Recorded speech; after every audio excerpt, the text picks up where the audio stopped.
Bonjour à tous, aujourd'hui nous sommes au 15e jour du mois consacré à Notre-Dame du Saint-Rosaire. La flagellation, deuxième partie, la patience de Jésus. Mais ils insistaient encore plus avec de grands cris, demandant qu'il fût crucifié, et leur clameur augmentait de violence, et ils répétaient « Qu'il soit crucifié, crucifiez-le ». Alors donc Pilate prit Jésus et le fit flageller. Sur l'ordre du gouverneur, les soldats romains se jettent sur Jésus pour le dépouiller de ses vêtements. Ils l'attachent ensuite à la colonne et, armés de verges et de fouets, ils le frappent cruellement de coups d'innombrables.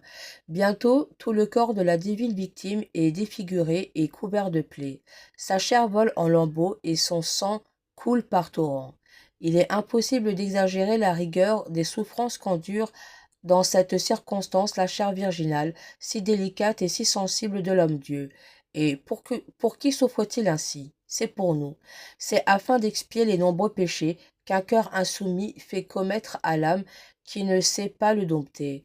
Dans sa flagellation si douloureuse, Jésus nous apprend à mortifier sévèrement notre corps et à éviter avec courage tout acte de paresse, de gourmandise et de sensualité.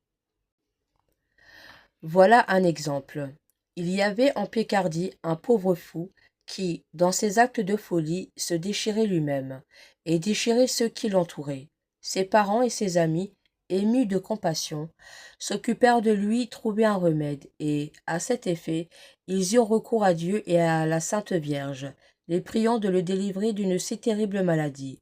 Dans cette intention, ils le firent inscrire dans la confrérie du Saint-Rosaire, lui passant au cou un rosaire béni. Ô miracle!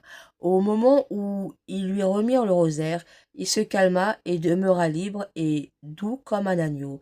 Ce fait est rapporté par le bienheureux Alain de la Roche, qui déclare en avoir été témoin. Prions. Ô Vierge sainte, dont la vie toute pure et préservée de tout péché a été cependant une continuelle mortification, obtenez-moi cette vertu qui m'est si difficile et néanmoins si nécessaire. Apprenez-moi à conserver chaste mon corps, si souvent sanctifié au contact du corps même de Jésus-Christ. Amen.